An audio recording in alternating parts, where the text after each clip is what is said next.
good morning! So, sa mga nag-ask dyan ng daily routine, bedside routine, simulan natin sa bahay. So, ang oras na ngayon ay 6:15 ang pasok dito guys. 7 to 7. Sa Pilipinas kasi, sa atin na ba 6 to 6? Dito, 7. 12 hours din kami dun.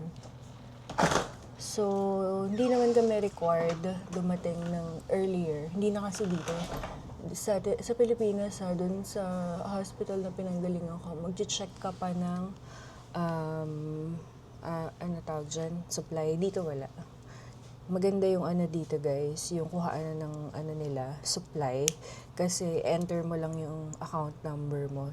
Tapos, may password. Tapos, pwede mo na mabuksan. So, automatic click mo lang yung anong room, pangalan pasyente. Tapos, mag-open na yung supply. Tapos, i-click mo lang.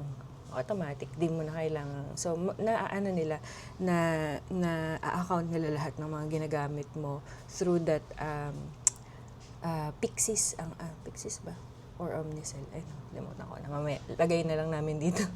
Nalilito kasi ako dun sa dispenser ng medication tsaka dun sa dispenser ng gamit. Anyway, so ayun, ganun dito.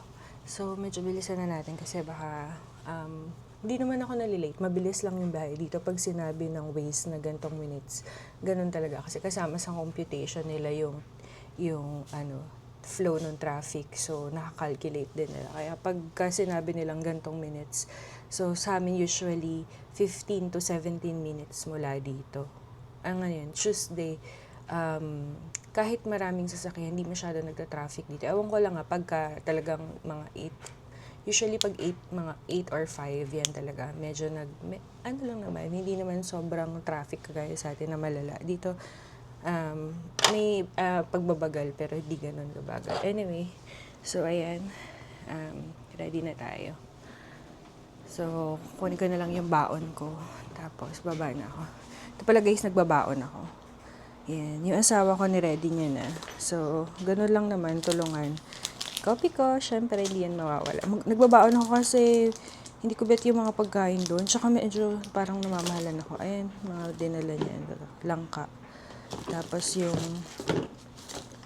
breakfast. Gravy. Nagbili kasi siya ng chicken kahapon. Tinamad na ako magluto kaya yan yung baon ko. So, ayan yung mga nakuha natin sa ayuda. Masarap ba to guys? Sardo. Parang na-excite ako dito. Pero ang tigas niya. So, ayan. So, ganyan ang routine naming mag-asawa. Tulungan lang naman. Tapos, yung tubigan ko. Bye-bye! Kiss, mami! Pasok na rin si Ate Alana mamaya. Marcos! Bye-bye! Kiss, kiss.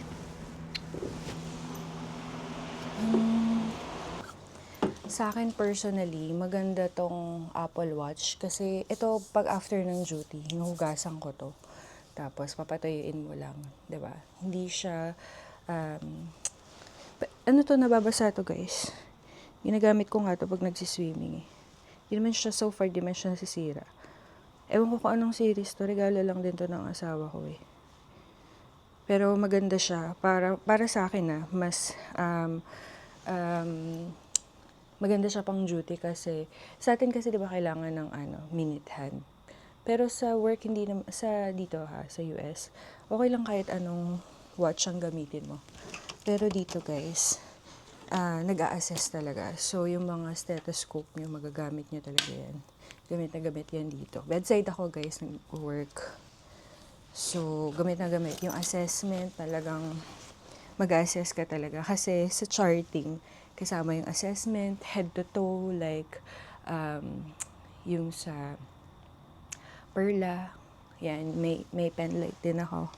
So, eventually, makukuha nyo rin yung rhythm kung paano nila ginagawa. Ako usually, pag nagbibigay ng gamot, so nasa isip ko na yung assessment, pagpasok pa lang sa kwarto. So, ano na yun, matic na, tanong ng pangalan, Yung mga ganun, kunwari, at the same time, nalalaman mo yung level of consciousness nila at saka nag-identify ka na rin sa patient kasi talagang, what is your name? Can you tell me your full name, date of birth? Dito, importante yun eh. Kahit yung nagbibigay ng tray, yung yung meal ng pasyente, yung mga nagde-deliver, ano yun, paulit-ulit yun. Bago nila ibigay, tatanungin nila yung pangalan, ayun, yung verifying identity. So, medyo nagmamadali na ako guys. Ano oras na ba? Usually, malis ako dito mga, 6, before 6:20. Ano ngayon? 6:17. Saglit lang naman yung biyahe, pero ayoko lang kasing nagmamadali sa daan. Kasi, syempre, hindi naman ako ganun ka-expert mag-drive. So, nag-aalat ako ng time for, anong tawag dyan? Parking, ganyan. Tapos, pakita ko lang sa inyo. Yung susi ko kasi na kay daddy. Kasi may kinuha niya yung car seat. So, ito. Nandito lahat. ID ko. Tapos, license ko. Mga cards ko. So, lagi ko tong dinadala kahit saan. Lalagay ko lang siya sa pocket ko. Ayan. Ayan. Kuha kayo ng uniform na maraming bulsa. So, ayan. Ganyan lang. Diyan lang yan.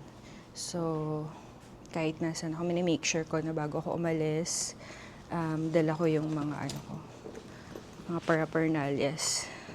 Pati yung susi ko, lagi lang nasa bulsa ko yun. Kasi, emergency. Kuha tayo ng jacket.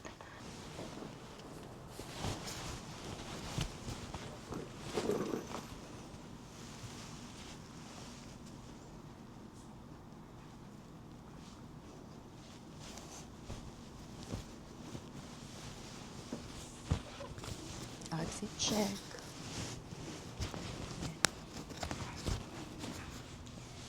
Regalo sa akin ni Daddy.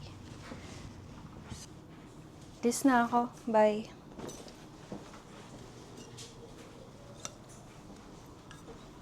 Kuromi.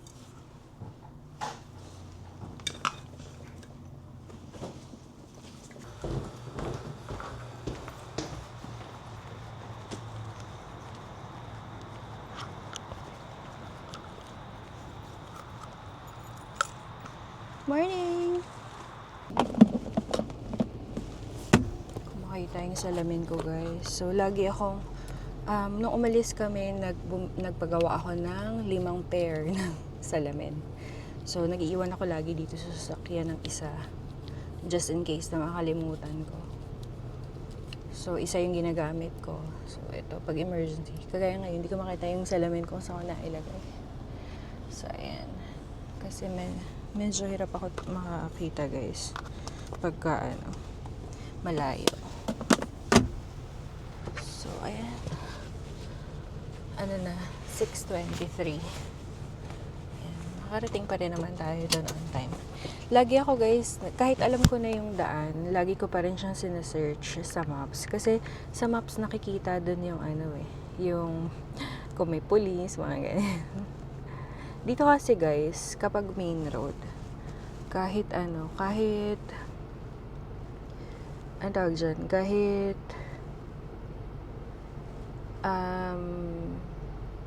60 ang speed limit, 60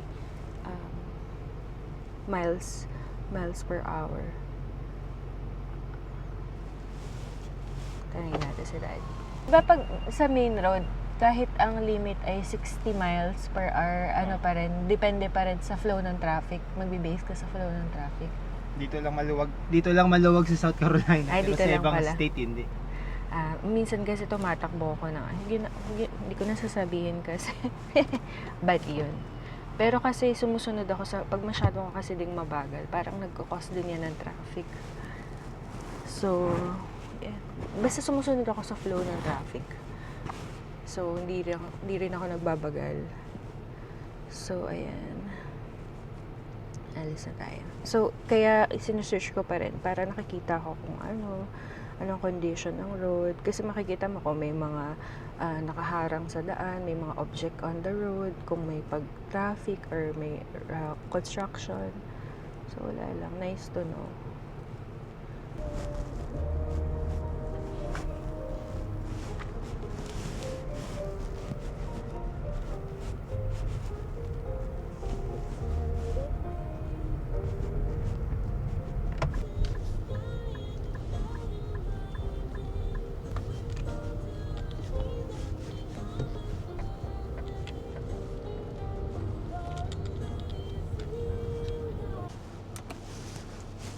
So, dito na tayo guys.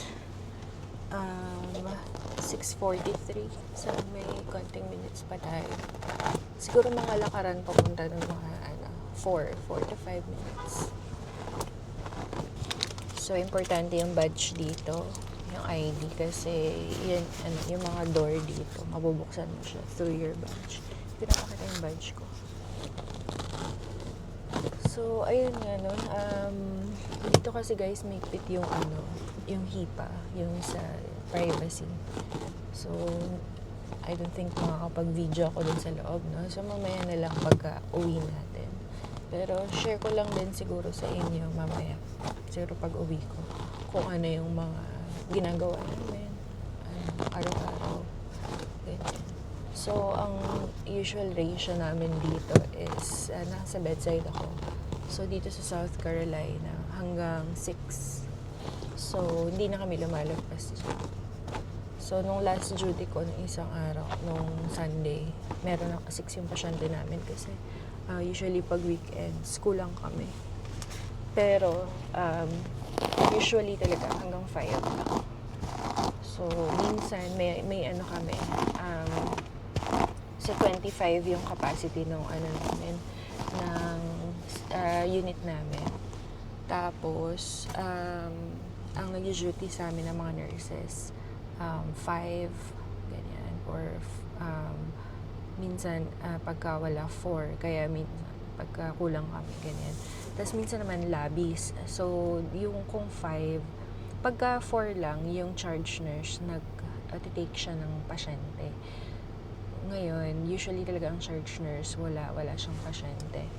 Except lang pagka ganun, pag sobrang kulang talaga. So, pagka sobra naman kami, yung isang nurse, naman siya,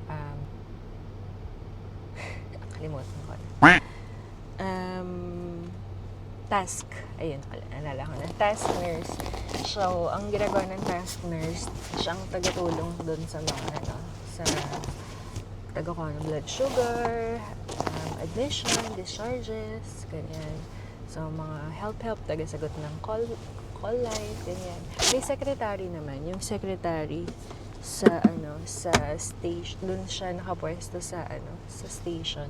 So, tagasagot ng call, ganyan. So, i-forward niya lang doon sa naka-assign doon na tech or nurse. Yung tech sila yung parang mga, kung sa atin sa yung parang mga midwife, yung taga-kuha ng vital signs, ganyan. Tapos Anyway, so discuss ko yun next time. Medyo late na ako. Mamaya pag uwi ko, kwentuhan ulit tayo guys. Bye! Hi guys! So, lunch break. Yung lunch break dito, mandatory, 30 minutes. So, medyo late na kasi ako nag-breakfast. Kumain ako ng siguro mga 11.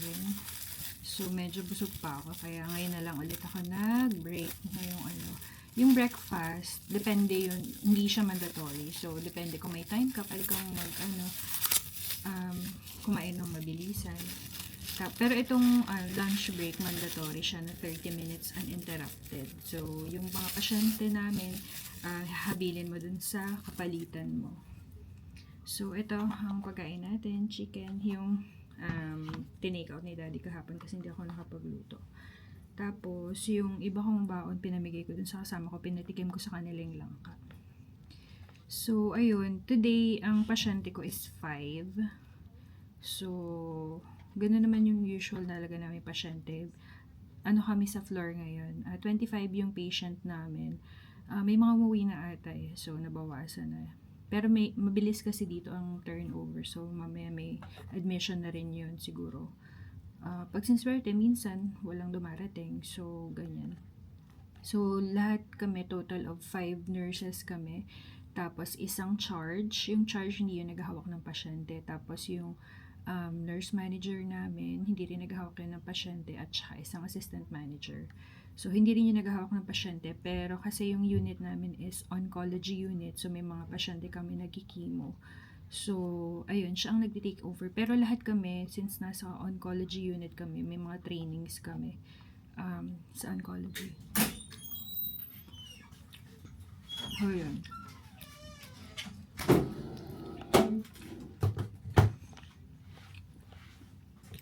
Ayan, may kasama na ako. Sabay ako nagbe-break ngayon.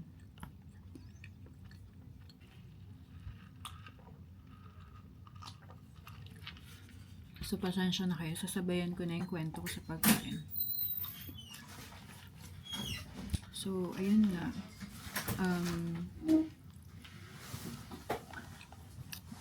Maya na lang. Naiya ako. May kasama kasi ako, guys. Hindi naman niya ako naiintindihan. Pero baka ma-weirdohan siya sa akin. Nagsulit ako mag-isa.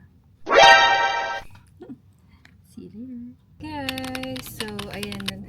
Natapos na yung shift natin. So, time check ngayon ay 8 o'clock na, 8:13. Natapos ako mga 7:45. Siyempre maglalakad pa, ganyan. Tapos medyo nahiya kasi ako may nakapark sa harap ko. So, inantay ko muna siya makaalis. So, bago ako magdaldal. So, ayun na nga to conclude our day, okay naman yung shift. So, swabe lang siya. Usually, hindi naman kami nakaka-uwi talaga ng saktong 7, lalo na pagka sa ward, kasi meron pang hand-off or yung sa atin endorsement na tinatawag. So, usually yan, dapat mga less than 30 minutes. Pero, kasi bago yung kapalitan ko so, hindi pa niya kilala yung mga pasyente. So, kailangan magsimula ako from the top, yung history, ganyan, tapos kung ano mga plans. So, parehas lang din naman sa atin yung pag-endorse. Ang kaibahan lang dun sa pinanggalingan kong hospital, sa government hospital, sa atin kasi parang receive all, 'di ba? Kasi wala namang charge nurse na pang charge nurse lang talaga yung ginagawa kasi sa atin, 'di ba? Primary nursing or ano nga yung isa? Primary at saka nakalimutan ko na yung isa. Pero dito kasi primary nursing kami. Kunwari, kung sino lang yung pasyente mo, yun lang. So, yun lang din yung bibigyan mo ng report. Tapos, so 5 yung handle ko nga today. So, nakakuha ko ng mga snippet ng mga ganap ko kanina. Yun yung mga kinuhaan ko lang yung sa medication room, yung Omnicell ang tawag na, yung brand na ginagamit namin, yung dispenser ng mga gamot. So, dito kasi sa US, ganun yung mga units, may mga sarili-sarili silang dispenser ng gamot. So, ganun. Ilalag mo lang yung fingerprint mo. Tapos, yun na. Pwede mo nang i-pull yung mga gamot. So, pag nag-pull ng gamot, usually parang 3 hours before the time, pwede mo nang kunin yung gamot So, ano na yun? Usually pagka umaga, maraming gamot na binibigay kasi mga morning meds, ganyan. So, medyo busy pagka umaga. So, after ng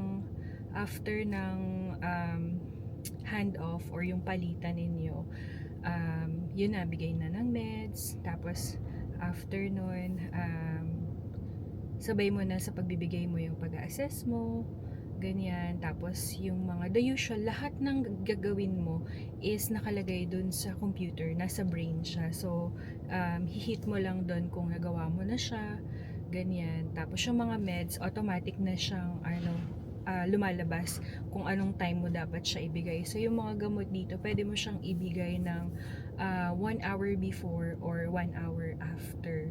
So, kunwari naka-time siya ng 8, mga 7, pwede mo na siya ibigay or hanggang 9. Pero kunwari hindi mo siya nabigyan on time, okay lang, lalagay mo lang yung reason kung bakit O kaya usually not given on time, ganun lang, wala nang ibang or kung kunwari yung pasyente ay wala sa floor, umalis, ganyan, lalagay mo lang yun, or kaya hinold yung gamot, tapos sinong doktor yung pinagsabihan mo, ganun.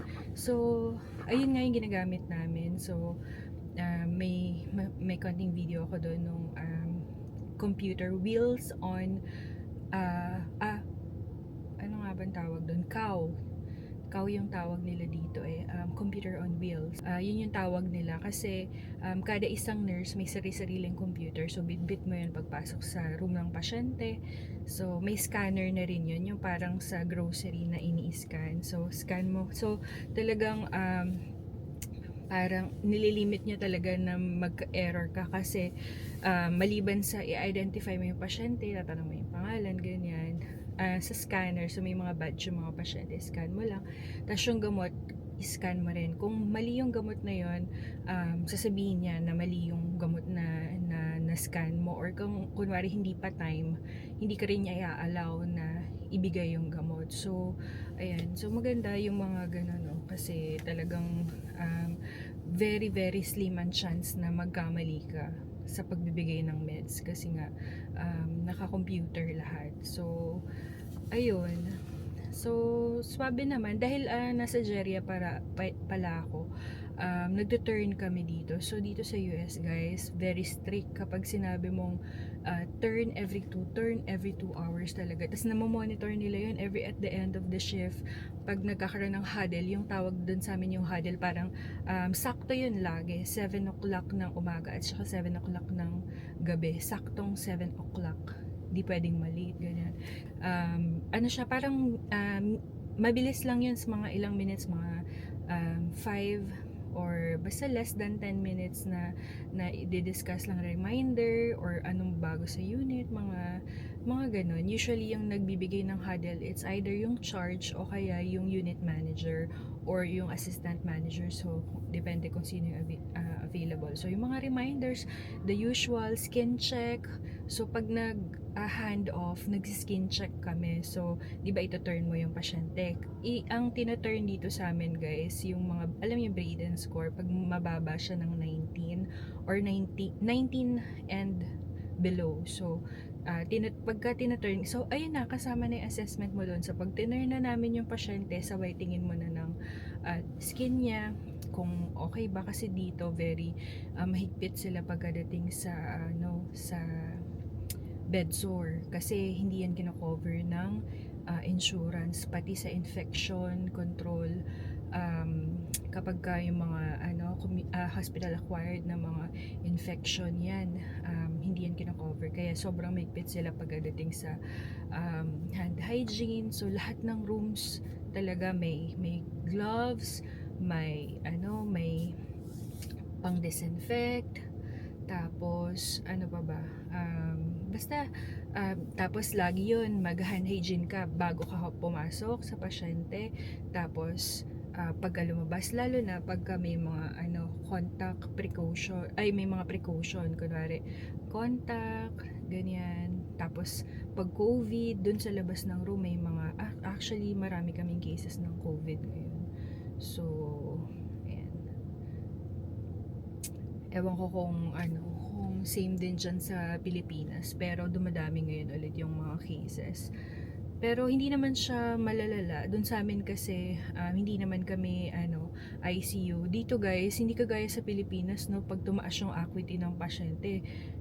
Usually kasi very limited lang yung bed sa ICU, no. So doon pa rin sa amin doon sa pinanggalingan ko, kahit na intubated or ang taas ng acuity level 3, level 4 na mga pasyente, 'di ba? Sa hindi nililipat, doon pa rin, ganun pa rin yung care mode. Sa amin bawal, kunwari sugar checks every hour, nililipat na nila yun ng unit, o kaya basta pumangit yung pasyente, lipat yun agad. So hindi kami maliban na lang kung comfort, usually pag comfort, mga hospice, mga na ganun pasyente, usually naantay na lang yun na tas puro mga pain medications na lang. So ang dami kong sasabi, no, ang dami ko kasing gustong i-share, pero ayun nga, so kwento ko lang muna yung nangyari sa akin ngayon, no? Kasi may nagtanong about sa daily routine nga, no? Sa bedside. So, ayun. So, ganun na nga, no? Pagka hand-off, assessment ng skin, importante kasi alam mo dapat na ni-receive mo yung pasyente ng maayos o kaya kung anong condition ng skin niya, kung may bed sore man yan nung na-receive mo. So, yun lang may importante. Sa pagdo-document kasi, very thorough ang documentation dito. So, may mga ways kung paano ka mapapabilis sa trabaho. Siyempre, mahirap siya, lalo na sa umpisa. Pero, huwag kayong mag-alala guys. For sure naman na sa umpisa lang mahirap. Pero habang tumatagal, magagamay din yan. So huwag kayong mag-worry kung hindi nyo man alam. So very thankful lang din ako dun sa pinanggalingan kong agency kasi bago ko nila kami dineploy dito sa mga facility namin, training muna nila kami. So talagang very intense yung training namin. Kung sa tingin nila na hindi ka pa pwede, hindi ka nila ipapasa. So ganun sila kahigpit. So talagang head to toe, as in sunugan ng brain cells kasi parang bumalik ka na naman sa pagiging estudyante. Pero yun naman ang kagandahan kasi madadala mo yung confidence kahit papaano na okay, alam mo na i-expect pagdating mo dun sa actual na scenario. So, ayun nga, so sabi ko sa inyo, gamit na gamit yung stethoscope kasi talagang mag-a-assess ka kasi hindi pwedeng manghula ka lang kung anong napakinggan mo tapos gagayahin mo lang yung mga nauna. Makikita mo rin kasi yung mga previous documentation kasi nakalagay siya dun sa gilid kung anong assessment nila. Pero, syempre, ikaw, may sarili ka din na assessment. So, ganun. So, marami namang ways para maging mabilis. Sa umpisa, lalo na nag-umpisa, lagi akong late umuwi. Pero I don't mind kasi natural lang naman yun kasi syempre ang dami mo pang pag-aaralan. Medyo mahirap yung part ng computer kasi hindi naman ako ganun kagaling sa computer. So, yun lang siguro kailangan talaga meron kang desire na pagbutihin yung trabaho mo at saka syempre ayaw natin na nagkakamali, no? Kasi syempre nung nasa Pilipinas, parehas lang din naman, 'di ba? Kung yung kung paano ka gumalaw sa Pilipinas, same lang din naman dito. So ang goal mo naman is do no harm, 'di ba? So ganun din dito. So gagawa ka ng mga ways para ma-protect yung pasyente mo at the same time ma-protect yung license mo. So talagang very important ang documentation kasi dyan nakasalalay yung license. Pero huwag kayong mag-alala guys. Lahat naman ng bagay na pag-aaralan kasi yan din yung parang worry ko no nung nag-uumpisa kasi wala akong makitang mga parang mga helpful sources sa internet na nagpapakita talaga ng actual na ginagawa lalo na sa head to toe assessments. Saan na paghahandaan ko siguro yan no medyo ang hirap naman din kasi magbigay ng mag misinformation. Pero ayun, gusto ko rin sanang makita nyo lang din kung yung paano yung rundown nung head to toe assessment dito. Pero almost the same din sa atin, head to toe, simula sa eyes, mga ganyan. Anyway, mahabang discussion yun, pero ang masasabi ko lang is talagang standard yung care dito. Tsaka ang pinakamalaking pagkakaiba sa Pilipinas is ang 'di ba? Meron silang resources. So hindi ka na mamomroblema kung saan ka kukuha ng diaper. Ay dito guys, di pala sila gumagamit ng diaper. So bawal 'yun. So underpad lang talaga. So siguro mga studies na ginagawa nila, no, nakikita nila yung ina-apply nila kung ano yung mga na papag-aralan nila sa studies para ma-prevent yung mga ganyang klaseng skin issues, yung mga skin breakdown, ganyan. So, ayun, dito, hindi sila gumagamit ng diaper, di kagaya sa atin. No? Tsaka dito, kaya medyo mabigat yung trabaho kasi hindi kagaya sa atin, kahit ang dami mong pasyente, let's say, 20 yung pasyente mo, no? Pero hindi naman ikaw yung talagang ikaw yung parang nagpapalit ng ano, kasi syempre may time ka pa ba sa dami ng pasyente mo, papalitan mo pa ng diaper, hugasan mo. Usually yung mga task na yan, kung hindi man magagawa ng mga midwife, na de-delegate natin sa relatives.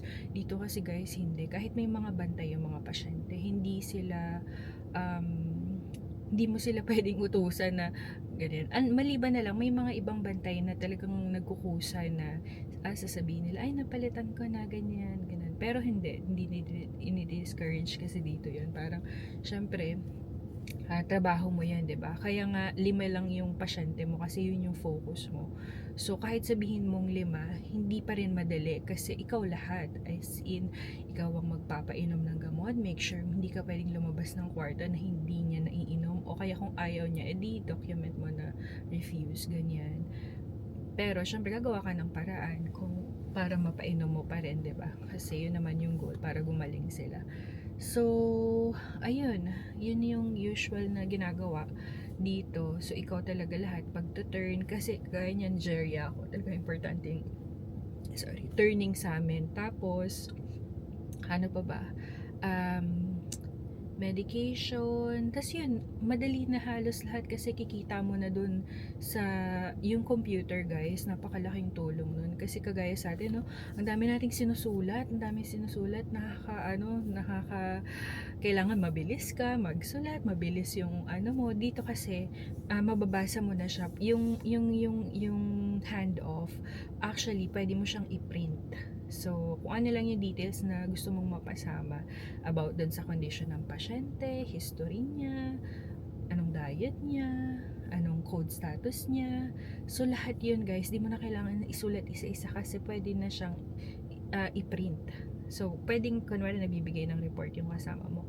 Pwedeng, pwedeng pakinggan mo na lang or i-verify mo kung tama yung sinasabi niya. Tapos yung mga IV, nandun na din sa computer. Babasahin mo na lang. So, pero ako nagsusulat pa rin ako kasi may mga information na na gusto ko pa rin nakikita, tsaka pag kasi sinusulat ko, mas naaalala ko siya. So, ayun, ganun dito. Huwag kayong mag-alala pagka kasi iba-iba naman siguro tayo ng no. Pero dun sa mga magbe-bedside, ganun yung mai-share ko. Yung asawa ko kasi naman sa OR naman siya. Iba din naman sa OR. Dito, guys, ang OR nurse is hindi nag-i-scrub. May mga scrub tech. Yung parang yung mga tech dito is yung sila yung mga kumukuha lang sila ng mga short courses. Usually 2 years lang yun yung tech. 2 years siya. Tapos yun lang yung trabaho nila, taga-scrub. Yung magsascrub, magbibigay ng instrument. So sila yung nakascrub. Ang ginagawa ng asawa ko as OR nurse is more on documentation at saka anong tawag doon, circulating, ganyan. So siya na mag-share about doon sa sa kanyang ginagawa kasi wala akong masyadong idea, pero alam ko ganun yung concept. Hindi siya nag-scrub, circulating, documentation, nagsusundo ng pasyente na for OR, ganun. So yun, guys, ang dito standard talaga. Ultimo, pagka nag-insert ng Foley, kailangan meron kang kasama na anong tawag dyan, mag-audit sa'yo kung tama yung ginagawa mo. So, kanina nag-insert ako ng catheter. So, may kasama ako nun. Although ako lang yung gumagawa, pero meron akong taga-audit kasi para alam niya kung na-unsterile na ako o ganun. Yun yung purpose. Tapos, pagbibigay ka ng mga anong tawag dyan, mga high alert na mga gamot, like mga morphine, mga ganyan. May mga may mga kunwari magwe-waste ka ng gamot, hindi ka basta-basta magwe-waste, kailangan mo ng witness, ganyan. So ayun, yun lang masasabi ko, standard talaga yung care. At saka dito, kompleto sila ng gamit, nabanggit ko kanina. Yun talaga, nung pagdating ko, talagang manghang-mangha ako kasi diba, hindi mo na poproblemahin saan ko kukuha ng IV cannula kasi lahat nandun na sa station. Lahat ng kakailanganin mo para mapabilis yung trabaho mo, andun lahat. Hindi mo na kailangan magpabili or hindi mo na kailangan, 'di ba? Yun lang kagandahan dito kasi ang dami nilang resources. Ang naman, very wasteful naman kasi pagka nabuksan, tapos kunwari hindi mo nagamit, hindi mo na pwede ulitin yun guys, tapos mo na yun. Kaya nailagay mo lang sa room ng pasyente, tapos di mo naman nagamit. Pwede mo siyang iwan doon sa room. Pero pagka umuwi na yung pasyente, lahat ng nandun sa room, hindi mo pwede ibalik. Tatapon mo lahat yun. Pati pagkain, kahit hindi pa nga naipasok sa room, kunwari sabi ng pasyente ayaw niya, 'di ba? Nadala lang doon kasi, pero hindi pa nailalapag sa table, pumasok sa room, wala, tapon na yun. Wala silang dito, hindi sila. Kasi syempre mayamang bansa nga tong Amerika, so ayan. So yun lang yung medyo nakaka-shock nung una, na parang lahat tapon, tapos nakakatuwa kasi lahat available, hindi ka na mai-stress kung saan. Tapos pati mga dugo, mga blood, pag magta-transfuse ka, saglit lang meron na. Diba? Usually ang nakakos lang ng delay is kung hindi ma-extrakan, ganyan. Pero dito yung pag-i-insert guys, dito sa pinagtrabaho akong hospital, dito allowed ka lang mag-insert ng until 2 beses lang. After ng twice, tawag ka na ng VAT or IV team. So, meron talagang mga nurses na ang trabaho lang nila is mag-insert. At sa'yo, diba guys? Tapos may gamit pa silang ultrasound guided yon. So, may dala silang ultrasound. So, mag-insert sila. So, i-order mo lang, itatype mo, tapos order mo na kailangan mo. So, antay mo na lang na dumating. Kung tingin mo, kahit one shot, di mo talagang difficult, yun, pwede ka pa rin kahit hindi ka mag-try, pwede ka namang tumawag. Di naman nila tatanungin kung nag-try ka na ba, ganyan. Di naman sila ganun. Pero ako kasi, mas gusto ko na ako yung nagtatry kasi, though sanay naman tayo sa Pilipinas, no? Pero, kasi parang feeling ko, pag hindi mo siya ginawa ng ginawa, eventually, baka malose mo yung yung skills mo. Pero, yun, may mga times din talaga na inaalat ako na tumatawag pa rin ako ng VAT, pero at least hindi na ako yung parang nag-aalala na pag busy ako, tapos may kailangan akong insertan na out yung line. Yun, kung busy ako, tumatawag, kahit hindi na ako nag-try, tumatawag na ako. Pero as much as possible, ako pa rin yung nag-insert. Most of the time naman, iba kasi yung mga gamit, no? Nung una talaga naninibago ako kasi iba yung gamit natin sa Pilipinas. So talagang tinatry ko ng tinatry, sinasanay ko yung sarili ko. So yun naman guys, no? Magaling naman tayo yung mga Pilipino dyan. Kaya siguro din hinahangaan tayo worldwide is magaling tayo pagdating sa adjustment. So, maraming Filipino dito na nag-work and magaganda ang mga sa atin dito, maganda ang feedback sa atin. So, ayan, be proud sa ating mga sarili. Pero syempre, diba, pinagtatrabahoan natin yung mabuti kasi sa Pilipinas na lang, sabak na tayo sa mga pahirapan. Kaya nga nung dumating ako dito, kahit medyo parang mabibigat yung mga pasyente, parang hindi ko ganun na feel na ganun siya kabigat kasi 'di ba nanggaling ka na sa lusak, so parang ang isa lang na medyo na stress ako is yung language barrier. Girls, guys, kahit na English yung salita nila dito, ang hirap minsan intindihin kasi may accent parang southern accent. Tapos minsan hindi ko talaga magets yung mga nila, humor nila, 'di ba? Parang ang hirap kasi kailangan mo mag-focus sa ginagawa mo. Tapos at the same time, kailangan mo rin intindihin yung tumatawag yung asawa ko. Wait lang. Yes. Bawi ka na? Nag-ano lang ako, nagba-vlog lang ako. Explain. Kanina pa ako tapos. Sige, mag-ano na ako. Ayan, kwentuhan ko na nga lang kayo guys pagka mamaya sa bahay. So, sige, uwi na ako. Ay, ano pala? Wait lang. Dadaan pala ako ng anong tawag dyan? Target. May titignan lang ako dun. Sige na, bye-bye. Hanap na ako ng asawa ko guys. Na 8:30 na kasi. So mga 30 minutes na pala akong dumadaldal, So ang dami ko kasing gusto ring i-share sa inyo, para medyo kahit pa paano ma-imagine nyo kung ano mga pinagagagawa dito at saka ano yung mga may expect na. Pero ayun, alam nyo so far masaya naman kasi every time feeling blessed, ganyan. Pero nakakapagod din talaga, to be honest. May mga times na parang isang buong shift akong hindi nakaupo kasi pagkatapos mo ang dami mo na namang gagawin, hindi talaga madali, wala naman talagang madali. Pero ano ko na yan, hindi naman ako nag-expect ng madaling trabaho. Kasi actually minsan, okay na din yung marami kang ginagawa. Hindi mo na mamalayan, ay uwian na pala. Ganon. Kaya lang yung paa mo pagkadating sa, sarap palang umupo. Mga ganon. Diba? So kahit dito guys, di rin madali yung trabaho. Ang kagandahan lang, diba? Well compensated. Tapos, diba? Talagang mabibigay mo yung ano mo, yung best effort mo sa mga pasyente kasi hindi ka kapos sa resources, ganyan. Tapos ang dami mong help, 'di ba? Hindi lang yung parang ikaw lang, sa'yo lang nakaatang lahat ng responsibilidad dito, as in maraming ibang tutulong sa'yo, 'di ba?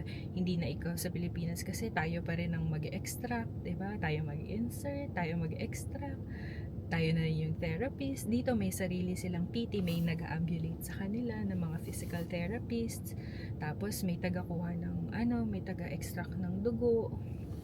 Tapos yung mga gamot, di mo na kailangan puntahan sa pharmacy. Dumadating na lang. So kung may mga gamot na hindi available sa Omnicell dun sa dispenser, umaakyat siya. Tapos yung mga may tawag doon, nakalimutan ko na yung pangalan dun sa tubing system yung tawag nila dun eh. So pwede ka magpadala, tapos pwede rin silang magpadala sa'yo. So may kunwari may mga supply na hindi available sa unit, tawag ka lang sa supply room, tapos papadala na nila yon kung kasya doon, o kaya kung hindi, inaakyat nila. Tapos lahat ng rooms is merong infusion pump. So, hindi mo na kailangan manghiram, hindi ka na ma-stress. Kasi guys, ultimo yung fluids, ini-scan yon. So, na lahat ng binibigay mo sa pasyente is recorded. So, pag in-scan mo siya, yung fluids, malalaman ko anong oras mo siya in-start, kung in-stop mo ba siya, penos mo siya, lahat ng mga activities is re-record kasi yung mismong infusion pump connected siya sa system. Tapos, nakaka-amaze yung mga rooms dito guys. Kunwari, for example, nag-call light yung pasyente, no?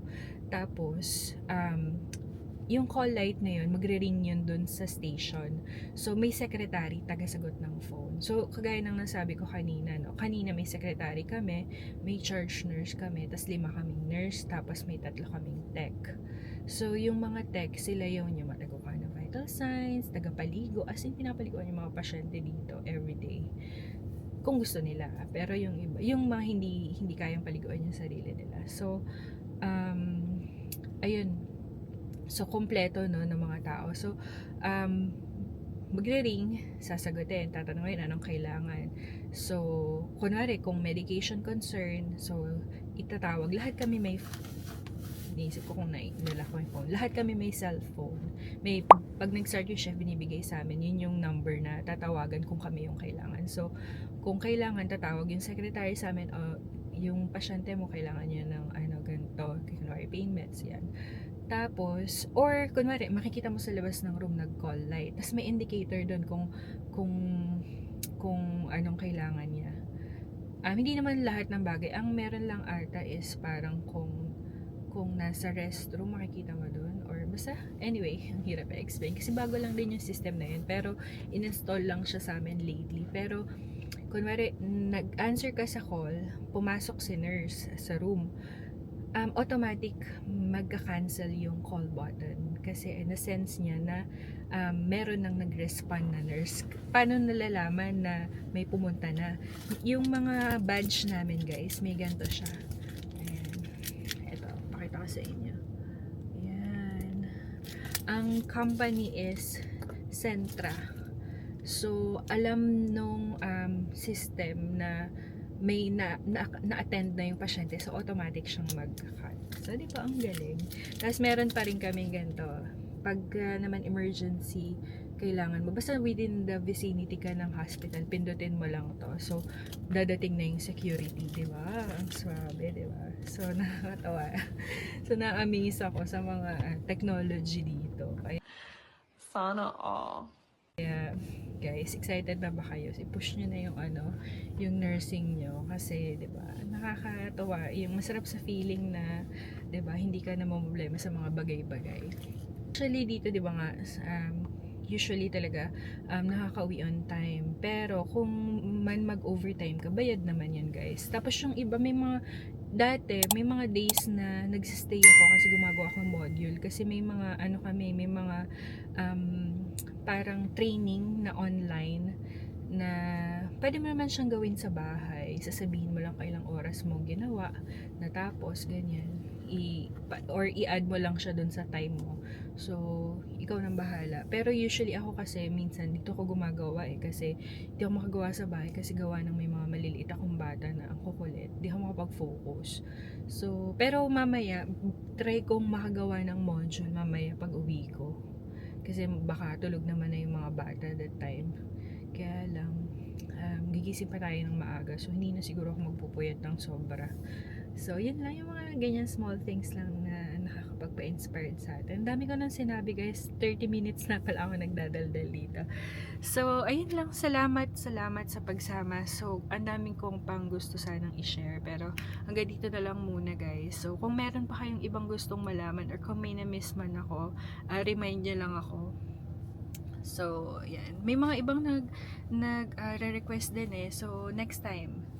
So, gawa tayo ng video. Thank you guys for support and pinagpipray ko na sana ay matupad nyo ang inyong mga pangarap and kita-kita tayo dito. God bless. Bye-bye!